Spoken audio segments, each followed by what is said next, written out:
Стив, большое спасибо, что приняли наше предложение приехать в Сыктывкар. На самом деле для нас США это такая родина пицца-бизнеса, именно в таком в международном масштабе, значит, сетевом. И первый вопрос, который бы мы хотели задать вам, то есть пицца давно уже интернациональный продукт, но в каждой стране, значит, пицца имеет свои особенности. Какие-то вот особенности вы заметили в России, вы побывали уже, я так понял, в Москве, сегодня побывали в Сыктывкаре. Чем отличается, значит, пицца-культура, пицца как продукт в России с вашей точки зрения? I'd say that they're a lot like the American pizza.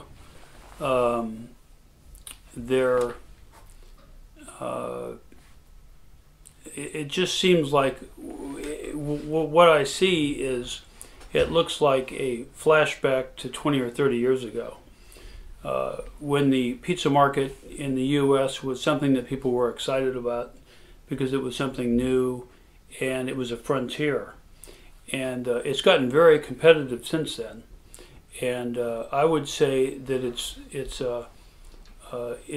fun to be here in Moscow and across Russia and see the spirit of the pizza business in a frontier mode.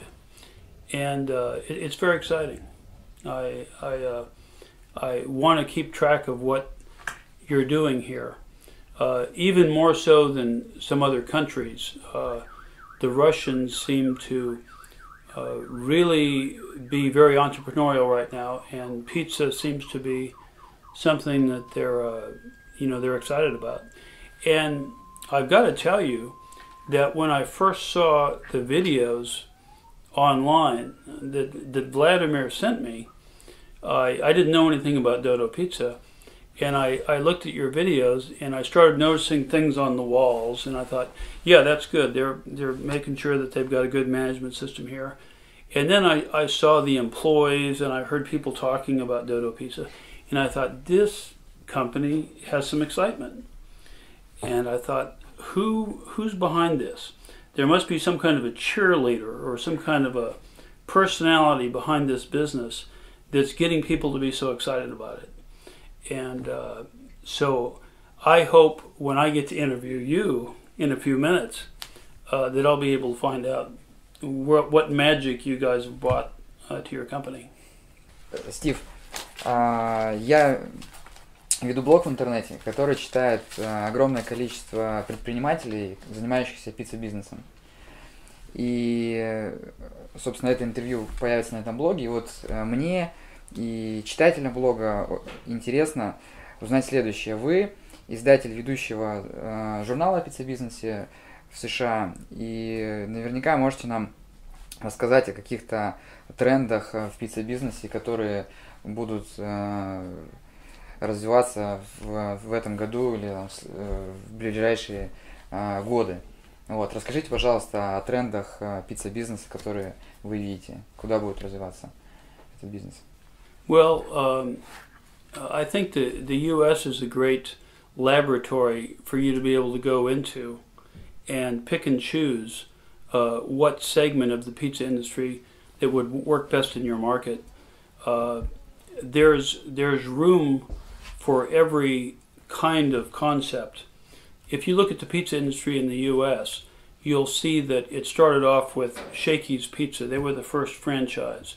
They started in 1957, and every time a new layer or a strategy for selling pizza came along, a new chain sprouted up.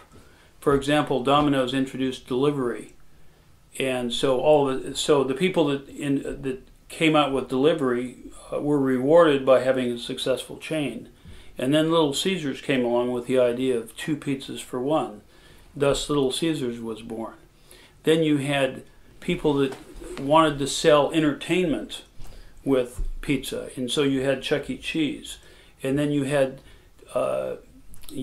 take and bake, like Papa Murphy's. So over the last 30 years, you've seen a very mature industry create niches, and it's a very mature industry. It's only 1-2% growth. right now, the best growth in the world is in Eastern Europe and Russia, according to Euromonitor. And so what I see here for you, I mean, the trends in the U.S. are a lot of pizza being introduced in the fast casual environment. You have general restaurants adding pizza to the menu. Right now, 40% of all restaurants have pizza on the menu. So people love pizza so much that they even want to get it at restaurants that normally didn't even sell pizza before. So I think pizza is growing, and you have the opportunity to go with really the concept that you have. You're taking advantage of several opportunities depending on this market. I mean, tonight I saw that you have a delivery-only operation, which takes care of that bedroom community that you have. You also have a 24-hour facility, which is available. You guys are adapting to your market with, with the proper model. And I think the biggest one, probably the one that would be even successful in the U.S., is the model that we saw in your first store, where you have a general appeal to everyone. And then you have carry out. You do have carry out there, I guess. Yeah, carry out and delivery, and you have the whole system. Стив, так как наша компания у нашей компании есть международные амбиции, мы, конечно, действуем по принципу мысли глобально, действия локально, но мы всегда задумываемся, вот название Dodo Pizza, оно у вас, как у носителя английского языка, какие ассоциации вызывает? I wondered if Dodo was named because of the fact that we're dealing with pizza dough, which in English is dough. When you can't help but when you see Dodo Pizza with the graphic, so you see this friendly, unassuming, friendly bird, kind of like Big Bird, it's except like his name Dodo. Bird. We have a bird like that. He's unassuming. He's just a friend. So I think it's great. When I saw the store and when I saw the logo, I thought this is very and the color too, friendly. And the orange, bright, warm color. Yeah. Thank you. So it's a positive association. Absolutely. Стив, вот, собственно, много российских предпринимателей, они не верят в то, что можно выйти на международный рынок. То есть, вот, собственно, они думают, что можно делать бизнес только в России. Вы сейчас посмотрели наши пиццерии. Скажите честно, вот у Додо Пиццы есть шансы на таком конкурентном рынке, как США, допустим? Yeah, I do. I really... I can't wait to interview you because I got to ask you a bunch of questions. But I tell you, I see a lot of stores, and I've visited pizzerias in Australia, Italy, all over the place. But I haven't been this impressed with an operation in at least 10 years. And my wife can attest to that. I'm really kind of blown away, especially not thinking that I would see this in Russia. I guess I'm kind of thinking like maybe some of these other people that you're talking about, the people that question, whether you can do it or not. But I don't know where you guys came up with this, but it's almost like you've kind of reinvented pizza. I don't know who's behind this, but it's like you haven't been contaminated with the existing structure or something. You've been able to take a fresh look at it. There's just one idea after another that's new here, and I haven't seen that in a very long time. Well, it's like they've taken the best of a lot of ideas and put them all together. Well, yeah, they have. It's all sound, but there's so many other things that they've done, like that. Like the luxury bathroom, like. I love the luxury bathroom. The luxury bathroom, and the fact that you can tell that they put a lot of money into the design of this thing. This is nobody just trying to save money and open this. Somebody really put a lot of money and time and thought. Somebody in the complexity, or actually the simplicity of their computer system and the way it all flows. Somebody really studied that. Who are these guys?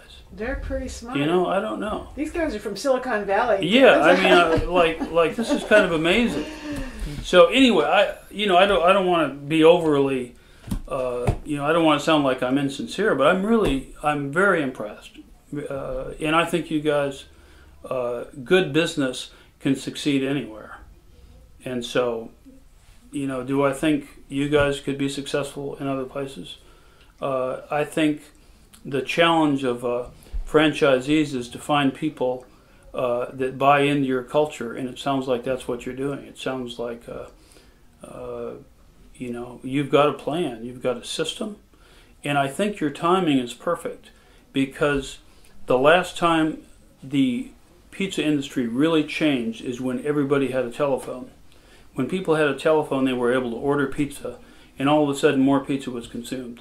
During the last 3 years, there's been another sea change in pizza industry, and that's the fact that people can take their iPhone, take their smartphone, and decide what they want. They can pay for it. They can use the technology. Ordering a pizza is now in the palm of your hands, and a